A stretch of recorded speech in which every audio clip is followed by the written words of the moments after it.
everyone. It's very nice to be back here. I've been doing this for quite a few years, and every year there's more people in the audience. And many of the same faces, but it's just amazing. This is my longest standing project that I've been involved in, and it's always an amazing pleasure. A fantastic opportunity to come and talk to you about what we've learned about the state of the Bay. I'm not going to tell you everything, because that'll take us till the middle of next week. So I'm going to try and just pick on some of the highlights, some of the things that interested me most in the last year. And every year I try and bring something new to the game. I try and introduce you to some new insights that we've gained or new important issues that I think we should be focusing on. Before I get in here, just wanted to say this is not my work. It's the work of a very big team. All those names there, many of them work with me or for me, and also colleagues, associates in other firms that help us in compiling the State of the Bay. It's an enormous amount of work. It's a huge task every year. And for me, big thank you to them and for what they give us on this. As always with the State of the Bay reporting, I've got a couple of introductory slides which explain about the State of the Bay program, what it's about, where it comes from, how we do it and why. So I'm going to run through those quickly. Many of you have seen them before, so please bear with me just so that you can all understand the context here. The State of the Bay reporting system is an annual assessment of the state of Saldanha Bay and Langebaan Lagoon. We look at a range of different indicators, from anthropogenic impacts or human impacts that affect the health of the bay. When I talk about anthropogenic impacts, I'm talking about discharges and activities that are going on in and around the bay that have an impact on the natural system. And then we also look at the physical health. We look at physical, physical habitat indicators like water quality, sediment quality, that tells us a bit about what's going on in the bay, what are we doing and how it's changing over time. And then we also spend a lot of effort looking at ecological health, and that is the organisms in the bay, the animals, the plants that live here, that it's their natural home, and we look at them to try and understand better what impact we're having on them, how their health is changing, and what they can tell us about the function of the ecosystem. For me, it's particularly important to look at that wide range of different organisms and different indicators because they have different response times. The physical habitat indicators like water quality and sediment quality tend to respond very, very rapidly to change. If the temperature changes or the concentration of a particular contaminant changes, we see those responses very quickly. But in the living organisms, those response times tend to be much slower, and they're generally linked to generational times. And different organisms live for different periods of times. So the little hohos, the macrofauna that live in the sand and on the rocks, they have short generational times of weeks or months. And after a few weeks or a few months, we start to see changes there or responses there. The bigger, longer-lived organisms like fish live years or decades, and their response times are much slower. And then moving up the food chain further, the birds and the mammals, they live for 30, 40, 50 years, and their response times are much longer in turn. Because we typically see if food becomes short or habitat becomes poor, affects the breeding or the breeding success. And we only see that in several generations' time. So that's why for me it's very important to look at all of these different organisms, indicators, to try and integrate that picture over time and understand how things are changing. The State of the Bay program has got lots of different components. Jacques touched on some of those in the beginning here. We start with looking at activities and discharges that affect the health of the bay. We then know we've got some idea of where to start focusing our attention to try and understand what changes are happening.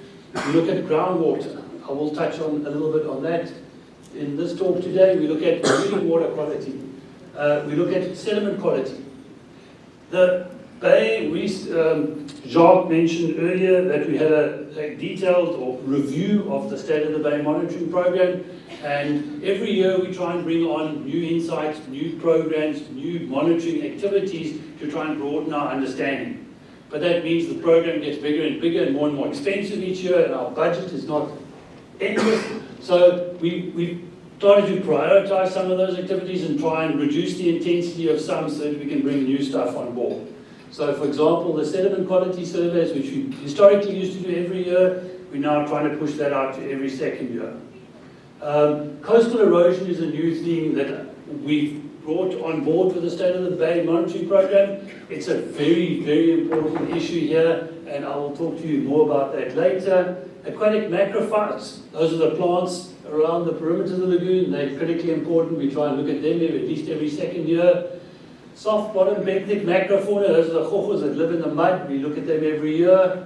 Rocky intertidal, those are the rocky shores around the edge of the bay. Again, the invertebrate organisms that live on those rocks. We've downgraded that to every second year because it's just too intensive to try and do that every year. Subtidal reef communities, those are rocky reefs in the bay. It's a new program. We're bringing that on board as of next year, and we're going to try and be able to monitor that every 2 years. And I'll talk a little bit about that now, but hopefully I'll be able to give you some serious insights next year on what's happening there. Fish, very important. We try and focus on that every year. Birds and mammals every year as well. And marine alien species, very important to us. Alison spoke a lot about a new marine alien bryozoan that has invaded the lagoon. We do spend a lot of effort in the State of the Bay Monitoring Program trying to understand the changes in those marine aliens. Are there any new ones? How are the existing ones changing? And we've had some interesting insights there. Unfortunately, I don't have time to really touch on that this year, but I'll certainly come back next year and talk more about aliens. Those are the new things we're focusing on here, that we've brought on the program this year. Sediment, I highlighted the sediment quality as a change from last year, and that we're only focusing on every 2 years, rocky intertidal macrofauna every 2 years, and the subtidal reef communities every 2 years.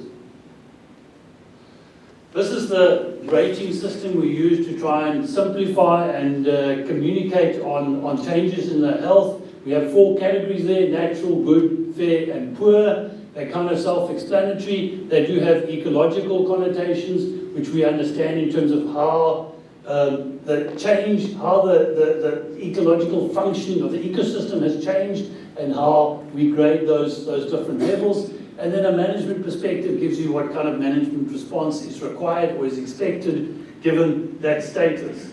So obviously when something is in a poor state of health, we know there's high levels of human disturbance and urgent management intervention is required. And you'll see those smiley faces, or not so smiley, sad faces appearing every now and again when I talk about the different aspects, and that's just to try and give you an indication of where we think that element or that aspect of the ecosystem looks like. Big thank you to these people. They're the ones who provide the cash that makes this all possible. It is an enormous amount of effort, and money is what drives this effort. Those are all many of the bigger industries or major role players in this area, in the Saldanha, Langebaan area, who provide funding to make this all possible. And for me, that's what's made 25 years of State of the Bay monitoring possible, is these people. And thank you very much to them. Also a big thank you to other people that collect data or undertake research in Saldanha Bay, Langebaan Lagoon, and are happy to share their data with the State of the Bay Monitoring Program. Alison spoke to you about a lot of the work that Sandparks has been involved in here. They are somewhere on that chart. But there are many others, government agencies, local, provincial, national government, who assist us with providing data, academic institutions, University of Cape Town, University of Stellenbosch, and other private NGOs and other role players that kindly share their data with us. Because that's what the State of the Bay Monitoring Program is. A part of it is about is drawing together all the available information that is collected over time, and then identifying where the gaps are, and then the trust steps in to try and plug some of those gaps with dedicated monitoring activities. This year, or every year, I try and have a focal theme for my presentation, and I try and change it every year. This year, I want to talk to you about coastal erosion. It's not a new issue. It's been going on for many years in this area, but it's a huge priority, and I really think it needs more focus, more management attention, because it's going to become increasingly an increasing problem here. So I'm going to touch on some of the other elements, just give you snippets of information on some of the other indicators and changes we've observed in the Bay over the years, and then I'm going to focus a bit on coastal erosion and why I think it's a problem and why I think we should consider. Starting with activities and discharges, just a quick overview. There's been a lot of changes in the last year. Some things are up, some of those pressures have increased, some of the pressures have decreased. On the upside, population pressure is increasing at about 6% per year in the Saldanha Bay, Langebaan area. People are breeding, and people are moving into this area. It's a very, very beautiful area. It's a lovely place to live, and people are always moving in here. And unfortunately, with people comes pressure, waste water, litter, disturbance. And that's something that we need to manage. It's not a problem, it's just something that we need to be aware of and we need to manage to control that pressure in a way that it doesn't impact on the ecosystem. The very reason why people are coming here in the first place. Visitor numbers, likewise, very popular tourist destination, Langebaan, Saldanha. Visitor numbers are increasing. It's a good thing. But again, we just need to manage and accommodate for that. Residential development is increasing. Stormwater runoff, with it comes stormwater. Again, it's something that we just have to manage. Ore exports, Saldanha, the Port of Saldanha is a major ore export port in this country. Some of the ores that are going out there, manganese and copper specifically, have increased in the last year. You'll see on the other side there, some of them have decreased. Shipping traffic. Ships come and take ore in and out. Ballast water discharges have increased. They are increasing all the time. Again, we just need to be able to manage for those and understand them and control and minimize the impacts associated with them. Lots of new projects coming in here. I had Carl Parship on there until a little while ago. Carl Parship, the Minister of Environment and the Minister of Energy, will tell you, is dead in the water, which is probably good news for here.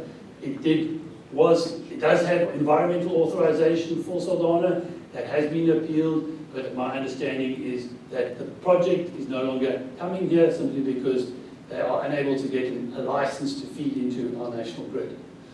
Green hydrogen is another big thing. You've heard it in the news. Saldanha has been identified as a green hydrogen hub priority spot. It's not a problem. It just needs to be managed. We need to be able to manage it and be aware of it. Reverse osmosis, that green hydrogen needs a lot of fresh water. We don't have fresh water here. So they typically use seawater, desalinate seawater, but there is brine that comes out of those plants that often goes into the marine environment, and we need to be able to control that. LNG, liquefied natural gas, liquid petroleum gas, also important. We're trying to diversify our energy solutions in this country, and Saldanha is a major import-export node for those LNG and LPG. Ship repair is always on the horizon here. In-water hull cleaning is something that recently started. And also exports of phosphate ore from Port of Saldanha. On the way down there, effluent from wastewater treatment works is interestingly enough down, and probably testament to more recycling of wastewater. Ore exports, some of the ores that historically have been exported from Saldanha are down. Mariculture production, unfortunately, down a little bit this year. There's been a major drive to try and expand the mariculture industry here. It's an important employer, important source, driver of the local economy, and it does have impacts on the environment, but that's not a reason to say no. We just need to manage and control those impacts. On balance, I think the red people are winning. So the pressure is increasing, and it's always going to be increasing, and we need to be aware of that and try and manage for that. I want to touch on now just a little bit more on wastewater discharges, specifically from the municipal wastewater treatment works. This is the Saldanha wastewater treatment works. It is located just over there. It discharges down the Bok River into Big Bay and that treated, the wastewater is treated, basically collected from the whole of Saldanha town, goes to the wastewater treatment works, treated, and then that treated effluent is released into the Bok River. This is some statistics on effluent volume and effluent characteristics from the Saldanha wastewater treatment plant. The big one in the middle there, whoops. That one. This is volume of effluent from the wastewater treatment works over the last 20 years. And you can see there gradually rising up to about 10 years ago, and then it's more or less flattened off over time. The orange line is the allowable limit, the volume of effluent that the wastewater treatment works is licensed to discharge into the marine environment. You can see there it's mostly on that limit, sometimes a little bit over. The plant capacity is a lot bigger than that, the red line at the top there. So we know we're near the plant capacity. The plant has the capacity to treat that volume of effluent. It's just not licensed at the moment to treat any more than that level there. There's an interesting little red circle on that graph there that I wanted to highlight there. That was when ArcelorMittal accepted pretty much all the effluent wastewater from that plant, started recycling that and using that in their steel production facility. That was an amazing initiative, and because it basically meant that none of that wastewater was going into the bay anymore. Unfortunately, ArcelorMittal has closed down, or is on care and maintenance at the moment, so that wastewater is now coming back out there. I really hope that in time we can see that again, because for me, that wastewater is a resource, it is impacting on the bay, and if there's an opportunity to take it out, that would be fantastic. The other graphs around here are just talking about water quality, the quality of that effluent, fecal coliforms, those are the bacterial concentrations in the effluent. Each one has got a little red line across there which says is what the licensed allowable limit is.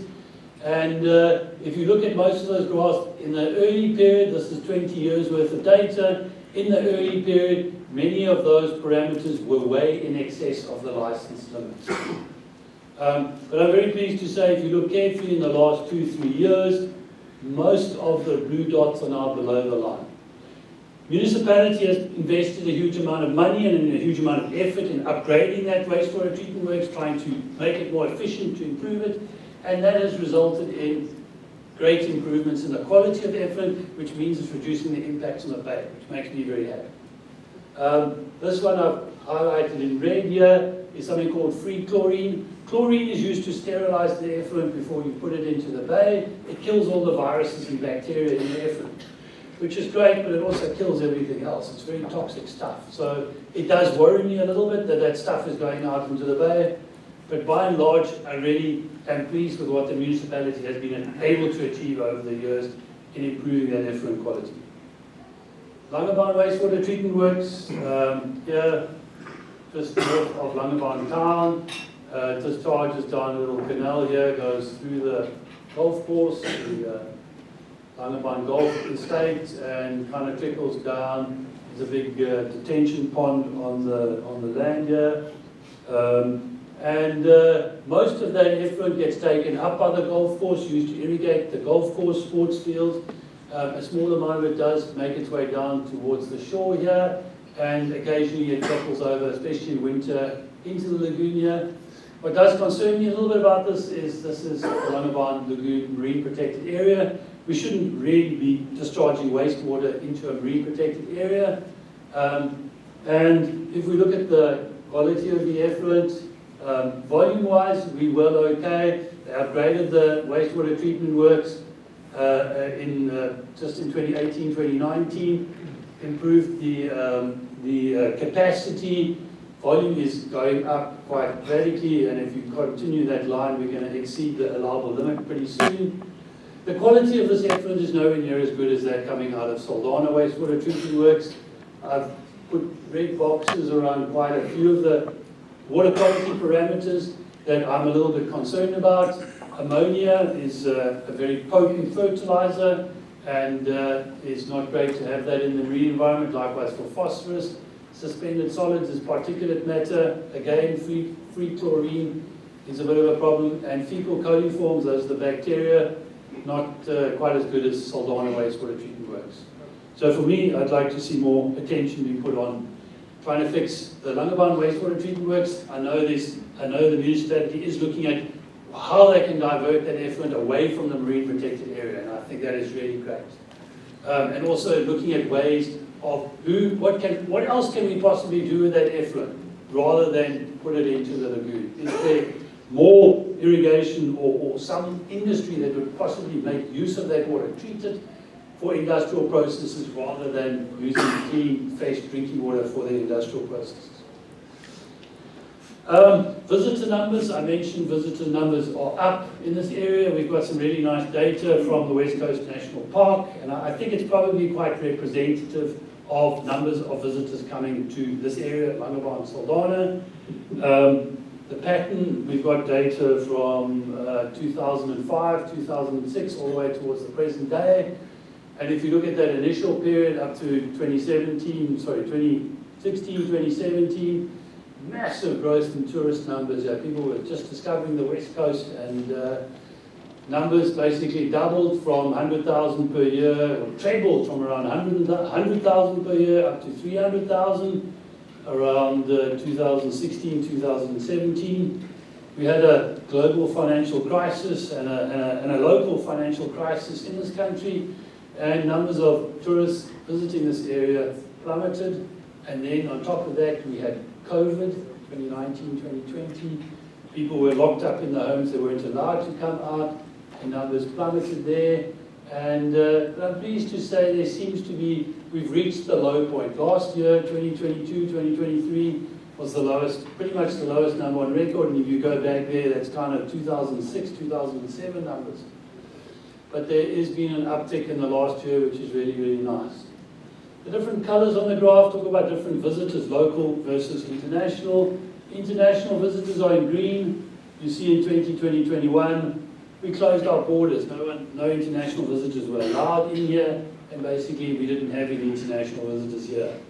Local visitors also down. This is information on numbers of international tourists arriving at our airports or in our country. And you can see the pattern there. Basically died off in 2020-21 when we had the COVID crisis, but our international visitors are right up again, and you can see how the green bar has expanded there post 2017-2018. Something's keeping local visitors away from Saldanha. Somehow we need to bring them back in there. I realize that times are tight, everyone's finances are a bit squeezed, but we need to think about why we're not getting so many local South Africans coming here, and try and bring them back in here. Tourism is incredibly important in this area. 15-20% of the GDP, the gross domestic product, comes from tourism here, and almost 90% of those are locals. So we need to think about how we get those people back. Groundwater. This is some work that our partners GEOS have been assisting us with on the State of the Bay program. We know that groundwater is an incredibly important resource in this area, basically because fresh water is so scarce here. We're in a very arid region on the West Coast, and fresh water is scarce. Historically, there's been a lot of uncertainty and confusion around groundwater dynamics here. And thankfully, GEOS has been able to clear up a lot of this misunderstanding. We know the main uses are by the agricultural sector and the municipality. And then also, Jacques mentioned earlier, the Elandsfontein mine does pump a lot of groundwater, but they're not actually using that groundwater, they're just merely trying to dewater their mining pit, and they re-inject that water back into the aquifer once they have finished with it. GEOS, Julian Conrad tells me that total sustainable groundwater use in this area, the total sustainable exploitation potential is around 15 million cubic meters per annum. And if you add up those numbers there, they're still well within that limit. And all of their monitoring data, they are working with the Saldanha Bay Municipality, West Coast District Municipality, to monitor groundwater levels in this region, and their data is showing that groundwater levels are fairly stable here, and which is encouraging, which says, yes, we are within that sustainable limit. For me, the main value of the groundwater here is it protects Langebaan Lagoon. Langebaan Lagoon is very shallow, it's got a little bit of tidal exchange, but the sun, when it warms up during the summertime, a lot of fresh water evaporates from the lagoon, and the salt starts to get quite concentrated in the lagoon, especially at the head of the lagoon. Normal seawater is about 35 grams of salt per litre of water. In the lagoon, we see up to, in the middle of summer, up to 40 grams per litre of seawater. It becomes much more salty, much more briny. And that's not great for marine organisms. Most marine organisms, the sea is homogeneous across the world. Salinity is normally at 35, pretty much wherever you are. So when it starts to rise above that level, marine organisms start getting very uncomfortable, and they can't really tolerate that. So when the salinity does rise, that salt level rises there, it becomes a problem. Groundwater flows underground and discharges into the end of the lagoon there, and that fresh water helps to dilute the salt, and it offsets a lot of that salty, the increase in salt concentration during summer. It's a very, very important service. If it wasn't there, the lagoon would rise to maybe 50, 60 parts per thousand, and basically it would be uninhabitable for birds, fish, bugs, whatever. So it's critically important, and for me, that's why I want to keep a close eye on groundwater dynamics in this region, because it does contribute to maintaining and protecting the ecology of the lagoon. And that's why I'm always so concerned when I hear that more and more reliance on groundwater in this region. I know most of Saldanha Bay's water comes from the Berg River, but there's a limited amount of water. The city of, they're competing with the city of Cape Town. The city of Cape Town is taking enormous quantities of water out of the Berg River, and there's a limit of how much water we can take out of there. So there is increased focus, attention on groundwater, but we need to be very careful about how we use that water. Fecal coliforms, this is bacteriological monitoring that is done on the beaches around Saldanha, Langebaan. It was actually initiated by the Water Quality Trust back in 1999 and goes all the way through to the present day, 2024. It's done in conjunction with the West Coast District Municipality. There are 20 monitoring stations around the perimeter of Saldanha Bay. We've got a whole lot of stations in Small Bay, a couple of stations in Big Bay, and then a whole lot of stations in Langebaan Lagoon. And basically the purpose of this monitoring is to determine whether it's safe for contact, what we call contact recreation. Swimming, surfing, kite surfing, diving, paddling. You get into that water, there are bacteria, viruses in the water that can potentially give you disease, cause throat infections or whatever. It's important that we understand what levels those organisms are at, and then we can inform the public about safety. The data on the chart here, basically we evaluate fecal coliform levels at 4 levels. Excellent is blue, good is green, fair is orange, and red is poor. And basically what the World Health Organization advises is that anything fair or poor is not a good. You shouldn't be swimming in water that is rated as fair or poor, because the probability of you contracting a disease or some infection is quite high. Excellent, good, you're probably quite safe there. And you can look at the trend over time here. This period here, 99 to 2005, was a very bad period. Lots of wastewater coming from the wastewater treatment works, very poorly treated, sewage pump stations overflowing. It was a bad time for Saldanha Bay, Langebaan. Massive investment in sewage treatment infrastructure helped to alleviate some of that problem. And we went into a period now, you can see there, from 2005 up to the present day, where most of the sites, most of the monitoring stations are okay. Small Bay, not so good. Big Bay, pretty good. And Langebaan Lagoon, pretty good. Last year was not such a great year. You can see that I've highlighted 2023 in red there, 2 red blocks and a large number of orange blocks. Langebaan Lagoon, really not in a happy space. Big Bay, also not such a happy space there. Lots of fair ratings there. But I'm very pleased to say that 2024 is, in fact, I think, one of the best years on record. So water quality conditions have improved, and again, municipality is making an effort to try and control that. It's not perfect. There still are pump stations that overflow. There are times when the wastewater treatment works is not working perfectly.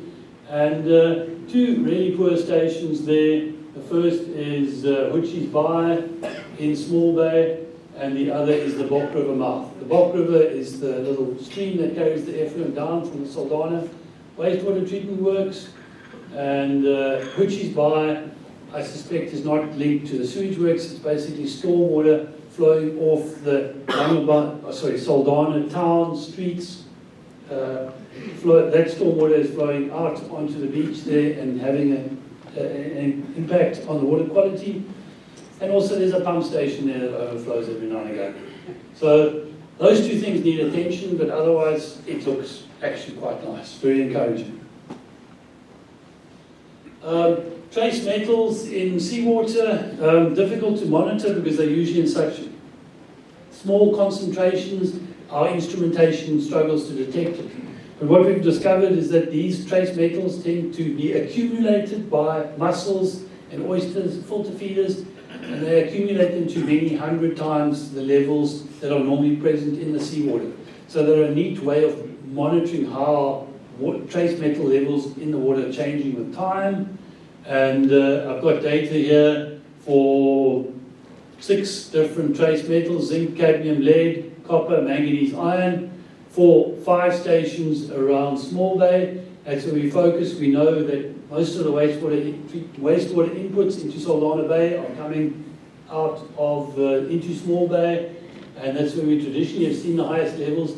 We've got data on this back to the 1980s. It was a program started by the Department of Environmental Affairs, Forestry and Fisheries, and called the Mussel Watch program.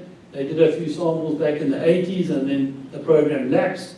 The Water Quality Trust picked up on the program about 5 years ago, so there's a big gap in the sort of early part of the record there, but it does give us some indication of how things have changed over time. And many of the graphs, you'll see a little red line. That's the level where these trace metals are likely to become toxic. That's when we start to expect negative effects.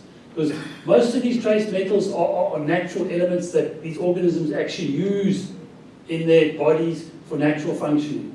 But when they get too high, they start to become toxic. And in most cases, you look at those graphs, those levels are at safe levels. They basically, what I'm saying is they're safe to eat. If you're below the red line, it probably means you're safe to eat.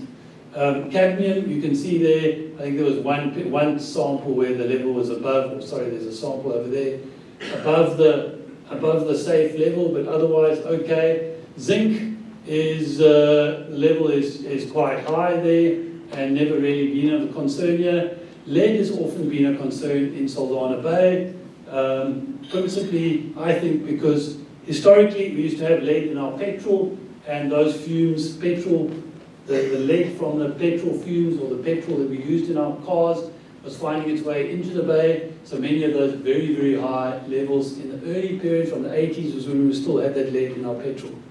That has been eliminated, but there still are some problems with lead because of lead ore export from the multi-purpose terminal, and that was counted for probably some of the higher levels in the middle part of the record. But if you look at the last 2 years, in almost, I think in every single one of the cases, levels of lead in the bay are right down. And there have been lots of pressure, a lot of interventions in how they handle the lead ore on the multi-purpose terminal when it's loaded aboard the ships. Lots of interventions to try and minimize the dust and the loss of lead ore into the bay, and that really has translated into a significant improvement in the bay. Again, it's a great success story. And I think in part due to the work of the Trust in highlighting that area as an area of concern, bringing it to the responsible parties and saying, hey guys, there's a problem, what are you going to do about it? And they have responded, and that's great. We can see a positive response. Iron ore, iron levels, iron is not really toxic. We've got lots of iron in our blood. That's what carries the oxygen around. And but we do monitor it because we know because of the iron ore exports here. And again, for the most part, levels of iron in the last few samples, at least the last sample, are down on what they were historically. And again, lots of effort is being put into trying to minimize iron ore dust and the loss of iron ore into the bay. I know it's not always successful. I know many of you have big houses as a result, but there is effort going in there. Manganese is something that we picked up on recently because manganese is being exported from the Saldanha ore terminal over the last 5 years. Volumes of manganese are growing over time, and you can see corresponding increases in most of these sites with levels of manganese in the bay, and we think that is in response to those ore exports. Copper, well below safety limits, but probably associated with ship repair, ship cleaning, hull cleaning activities, and you see it's typically most concentrated in this area where the small craft harbour is. But overall, not a serious issue. Most of those trace metals are actually at reasonable levels now. Okay, I'm going to move on to some of the ecological, biological indicators we look at to just give you some messages there. This is the bugs, or I call them bugs, the macrofauna, the invertebrates that live in the sediments in the bay. And we've got a whole suite of sampling stations, 35 sampling stations in Small Bay, in Big Bay, and in Langebaan Lagoon, which we've been monitoring since 1999. That's when the trust started. This work was started by the trust and has been going on pretty much every year since that time. And what I've got here is just numbers of species that we detect in our 35 samples. And I've divided them into those in Small Bay, those in Langebaan Lagoon, and those in Big Bay. And there's an interesting pattern in all of those data. Small Bay, the trend is pretty much flat, but possibly even decreasing slightly over time. Numbers of species is important because sensitive species tend to move out, or they die out when conditions become poor. When there's too much pollutants or conditions are not ideal for them, they tend to move on, they die out. So if you see numbers of species going down, it's a massive flashing red light saying, hello, there's a problem. Situation in Small Bay, flat, maybe going down slightly. Langebaan Lagoon, Big Bay, going nice, steady, upward increase, saying the conditions are improving. The health of those two areas is clearly improving over time. It's really great news. Not so great news for Langebaan Lagoon. Sorry, not so great news for Small Bay. And I think the reason for that is probably linked to dredging. When they constructed the port of Saldanha back in the 1970s, they dredged out nearly 25 million tons of sediment from the bay. And that was a resulted in a massive loss of habitat for these organisms, but also during the dredging process, a whole lot of sediment is spun up into the water column and it settles out, smothers organisms in other places, and that stability, the sediment suspended in the water, is really, really bad for these organisms, and I think it had a massive impact on the health of the bay. There's a big gap in the middle of this graph. You can see it drops from 20 million tons to 2 million tons there. These are the other major dredging events that have happened in the bay over the years. They expanded or developed a multi-purpose terminal around 1996, and you can see another major dredging event there. Expanded the multi-purpose terminal in 2005, smaller dredging event. All of the dredging events since then have been quite small, in fact very, very small. But basically that exponential decline in dredging intensity, I think, is talking to these recovery of that macrofauna, those macrofauna populations over time. I think Small Bay is not recovering. In fact, I think Small Bay is, if anything, getting slightly worse. And that's because that water historically pre-1970s, before they constructed the causeway linking Marcus Island with the mainland, before they constructed the iron ore terminal, there was a nice big open circulation, open water, movement of water in the bay, good flushing. Now, Small Bay is largely protected from wave action. There's much less water turnover, much less water movement. Oxygen levels have dropped quite a lot. There's a lot of organic matter coming in there from wastewater treatment work inputs. And that is translating to not so much a decline in health, but a lack of improvement. Bit more about the macrofauna bugs here. I've got little pictures of the different bugs that we are picking up in the bay. They're mostly very small, sort of 1 or 2, 3 millimeters in size. And this is just some information on abundance. That's the number of organisms per meter squared. So we go and take a scoop of sediment, we pull out all the bugs, we count them, and that gives you an idea of the numbers in different areas: Small Bay, Big Bay, Langebaan Lagoon, and then Geelbeek is that area of the lagoon right at the head of the lagoon there. So we've got a whole lot of samples in Small Bay, some samples in Big Bay, those in Langebaan Lagoon, and then those little couple of stations around Geelbeek. That's very important for monitoring or understanding changes in groundwater inflow. Because if conditions up at the head of the lagoon change because of reduced groundwater inflow, we're going to see changes in these little guys. So that's why we focus a lot of attention there. It's an interesting pattern there. For example, in Small Bay, you've got low numbers of organisms, around 2,000 per meter squared, but very high biomass. Biomass is a measure of the weight. So we take all the bugs out, we count them, and then we weigh them. And it's interesting inverse pattern between the two areas. So Small Bay, not so many bugs, but high biomass, which suggests that they're mostly bigger organisms. They're quite large bugs in Small Bay. The reverse pattern at Geelbeek, the head of the lagoon, lots and lots of them, but they weigh very little, which suggests they're mostly quite small. And that tells us a lot about them. And then Langebaan Lagoon, you can see not so many, but quite big organisms. And then different what we call functional groups: scavengers, predators, parasites, grazers, filter feeders, quite different patterns between the different areas. And again, that tells us a lot about the health of the system, the food that's available to the organisms. And I could spend the rest of the day talking about it, but I'm not going to bore you. Just to say that we derive a lot of important information from this. These are small bugs, and they may not be of conservation concern like whales and dolphins are, but they're really, really good indicators that tell us a lot about the health of the ecosystem and how it is for the bigger organisms. Hard bottom, what I call hard bottom benthos, this is organisms that live on the reefs in the bay. We know that there is actually quite extensive reef area in Saldanha Bay. This is a side scan survey data from the 1970s, and all the black area is actually rocky bottom areas. So one always thinks that most of the area below the water surface is just sand. In fact, Saldanha Bay is quite different to most areas, and that a large portion of the bay is actually covered by rocky reefs. And these reefs support quite diverse ecosystems. There's corals, there's soft corals, there's lobsters, there's all sorts of sponges and starfish and all sorts of interesting organisms. Unfortunately, we don't know a hell of a lot about them because we've never really looked at them in the past.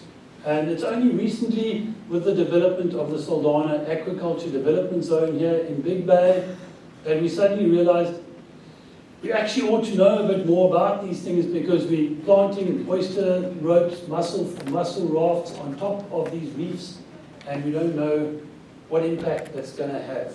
So as part of the ADZ program, Department of Forestry and Fisheries Environment have started a monitoring program there, and likewise the Saldanha Water Quality Trust, we've decided to institute a monitoring program to look at the changes in these communities in the bay.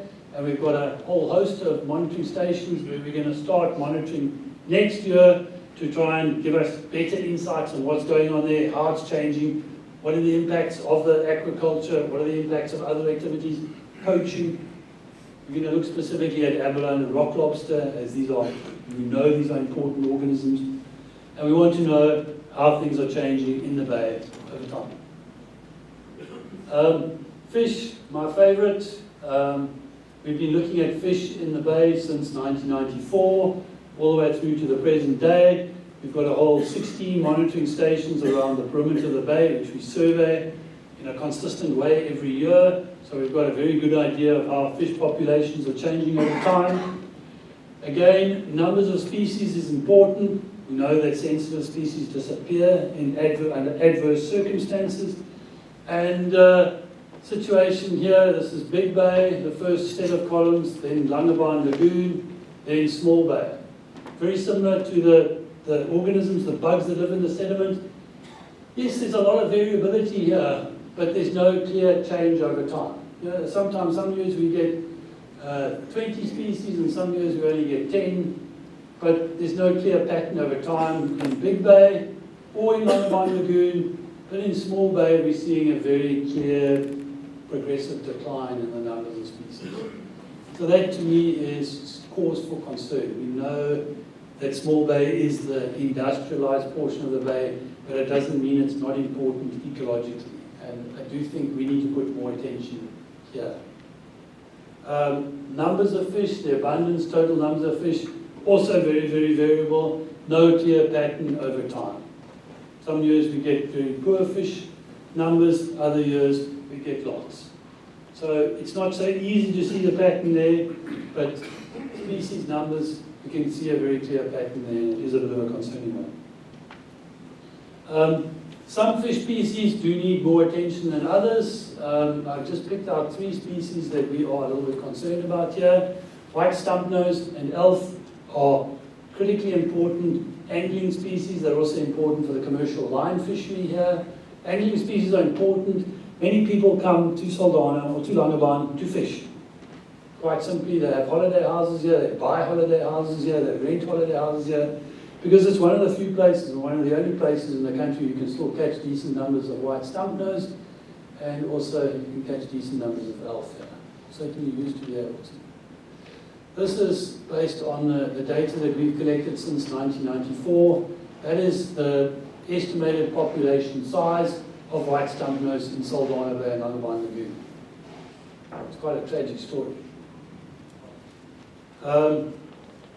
And elf, not such a clear pattern. There's a lot of noise there, but you can see the average numbers of elf here are very much higher in the past than they are now. And I don't think that this is because of poor quality environment. It's fishing pressure. We're simply catching too many of these things, and we're catching them before they have a decent opportunity to breed. One of the reasons that one can still catch decent numbers of white stumpnose and elf here is because of the Langebaan Lagoon Marine Protected Area. It enables the fish to survive and hide away from the fishermen at least for part of the year, part of most of their lives. They can escape from the fishing pressure, and this is, in False Bay, we stopped being able to catch white stumpnose 15, 20 years ago. But in Saldanha, we still catch decent numbers of white stumpnose. They used to catch netfuls of white stumpnose up and down the west coast. You don't see them there anymore. The population has dropped from, it's maybe 1% of what it was like historically. But Saldanha Bay, Langebaan Lagoon is a special enclave in that local population here has managed to survive much longer than everywhere else. But unfortunately, in the last 5-10 years, it's taken a big hammering. And I think it is simply fishing pressure. We've been pushing for many years now to reduce bag limits and size limits, or increase size limits for white stumpnose. Currently, the bag limit is 10 per person per day, and the size limit is 25 centimeters. What we're suggesting is, can we please reduce that bag limit to 5? It means that it will basically cut fishing mortality by 50%. And increase it by 5 centimeters, not much. And what that will do is will give most of those fish a decent opportunity to breed. Currently, what the size limit is set on, 25 centimeters, is the size at 50% maturity. So half the fish are mature at 25 centimeters in length. And the idea is that at least then half of the fish get an opportunity to spawn or breed once. That's not really enough. You need to breed several times. And the other important issue is that older, larger fish produce 1,000 times more eggs than younger, smaller fish. So what we want, and we want the trust, we're pressing hard on the trust, is to motivate for an increase, or decrease in the bag limit, increase in the size limit. We don't think it's going to negatively affect the fishing activity here, or the tourism here, because at the moment there's many fewer people coming to catch fish here because they simply can't catch those fish. All we want to do is, catching 5 fish in a day is more than most people do in their lives. So it's not going to stop people from coming to fish here. All it's going to do is prolong the time at which you can still catch fish here. So I don't think you have to worry about people saying, we're not coming here anymore, we're not allowed to only catch 5 fish.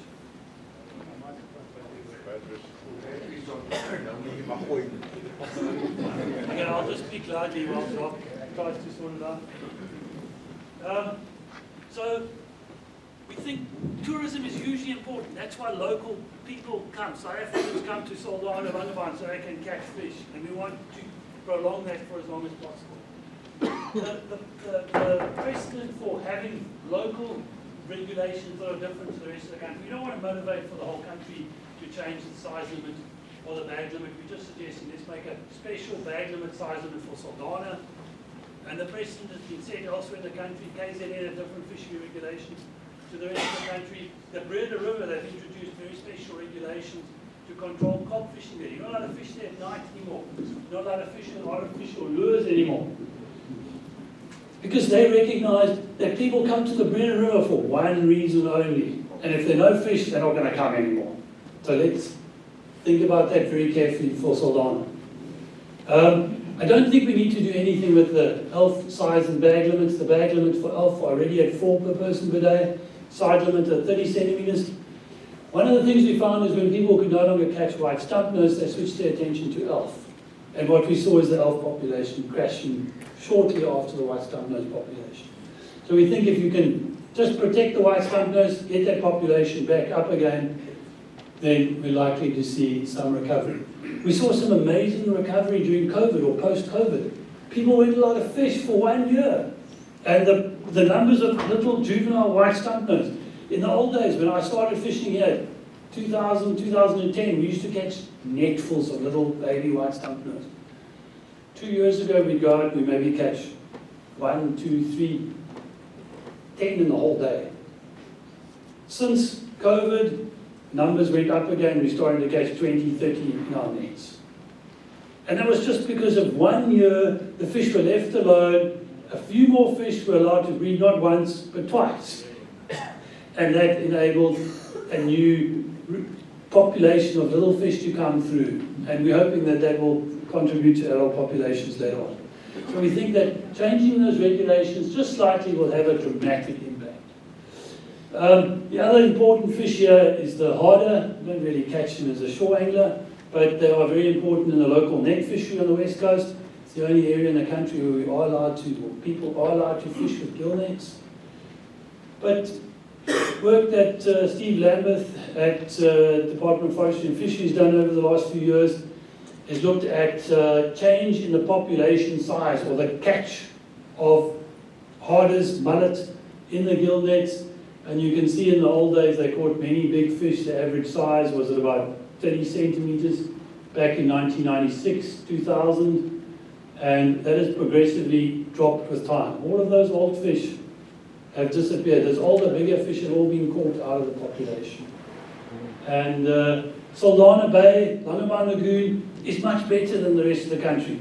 We catch much bigger mullet harders here in Saldanha than you do in St. Helena Bay or anywhere else on the west coast, thanks to the protection afforded by Langebaan Marine Protected Area. But currently there's a lot of pressure to allow gillnet fishing in the lagoon. Already they're allowed to fish in the Zone A, there's a few people that are allowed to fish in Zone B, and there's lots of pressure on the government to open up that lagoon. It's such a bad idea, because that simply means that we're just going to lose all those old fish. The population is going to collapse. It's great in the short term, they'll catch lots of fish for 2 years. Then they're going to catch nothing, and then what are they going to do? Birds. Sure, this is a sad story. Alison spoke briefly about birds breeding on the islands in Saldanha Bay. There's 7 islands in and around Saldanha Bay. There are not many islands off our coast, so they are hugely important for these seabird populations. The seabirds will not breed on the mainland. They will only breed on offshore islands because they need to get away from predators like jackals, dogs, people. So they only breed on these offshore islands. And just look at the dark blue in the background there. This is total numbers of birds of different species. I've taken penguins, white-breasted cormorants, bank cormorants, crown cormorants since the 1990s through to the present day. And you can just look at how those populations have crashed. Back in the peak 2000, there were over 2,000 penguins breeding on the islands in Saldanha Bay. There's now 125 this last year. White-breasted cormorants, 200, now 32. Bank cormorants, 300 pairs, now 7. Crown cormorant at the peak, 767, now 280. Very, very sad. But it's not because of conditions in Saldanha Bay per se that has impacted on these birds. It's their food supply. They feed on these things, anchovy and sardine, which we've simply decimated. This record here, in fact, the bird record's 1990, pretty much starts in the middle there. And these bird numbers, when they peaked at 295, 2,000, that was when there was lots of reasonable numbers of fish around. And you can see what happened to their food source since this time. Basically, these birds are starving to death. They don't have enough food to be able to lay eggs, to breed, to successfully rear their chicks. There is an initiative at the moment, or a group has taken the Minister of Environment, Forestry and Fisheries to court to try and force her to institute closures around the various offshore islands. Fishery closures to the pelagic fishery to enable pelagic fish just to make more food available for these birds around the islands.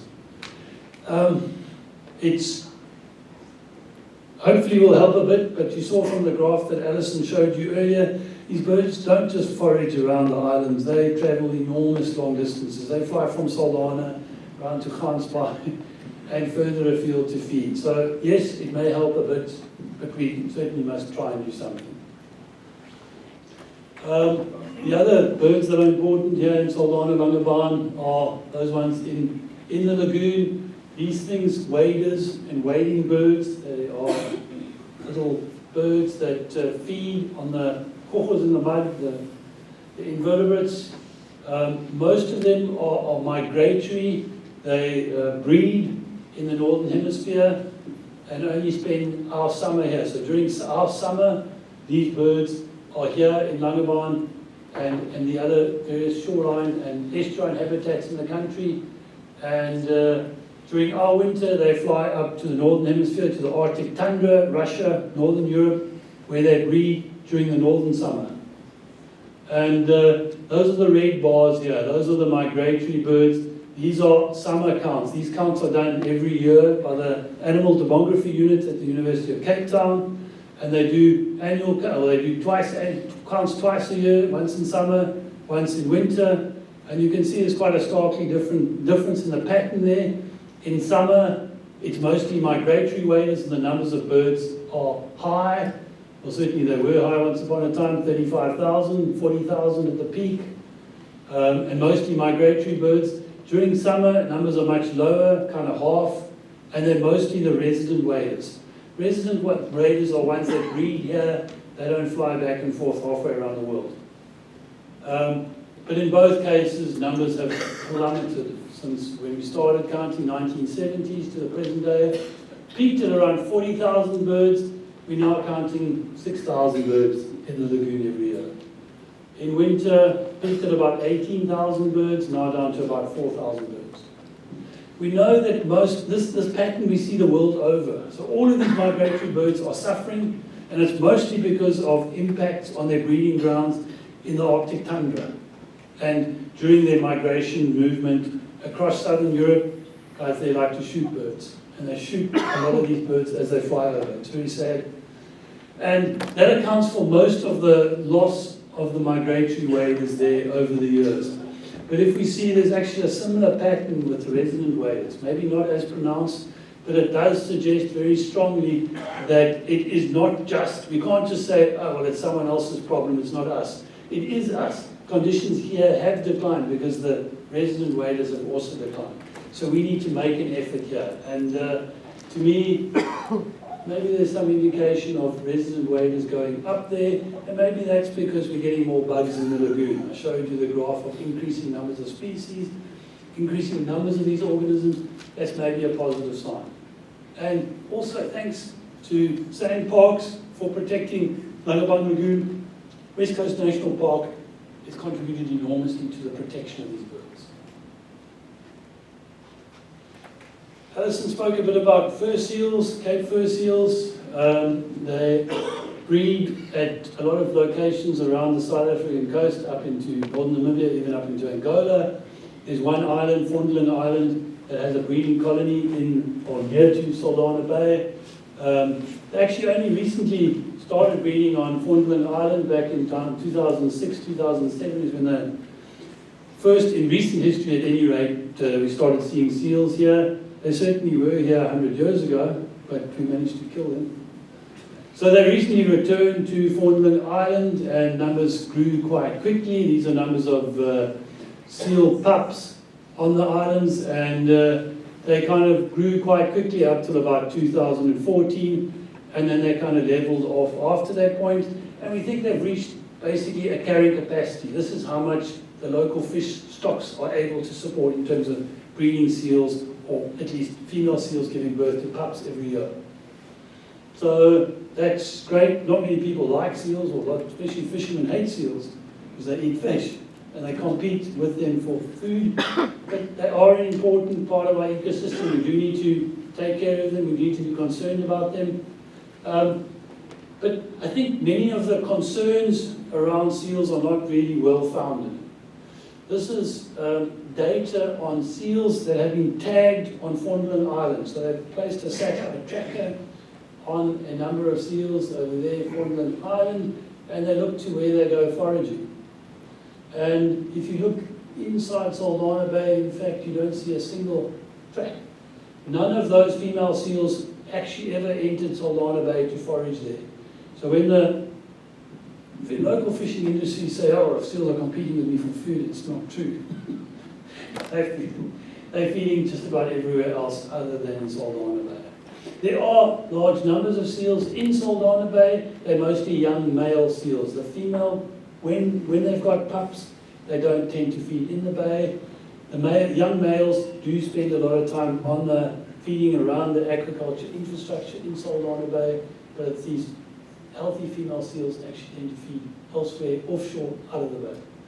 Seals are a problem in as much as they are predating on some of the seabirds on the islands in the bay, and they're displacing some of the seabirds from the other islands where they breed. And this is a problem, and there is a lot of attention. Seal watch, where people, during the breeding season, there are people on the islands chasing those seals away to try and protect the birds. So there is management effort here, but I don't think we can blame the seals for all of our problems. I'm going to now move on to coastal erosion. I know it's been a long time, so maybe you want to stand up quickly, stretch your legs, wave your arms around.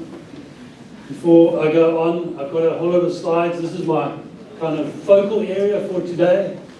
So before I get on to that, have a bit of a stretch, get some blood back in your head, and then I'm going to tell you about coastal erosion.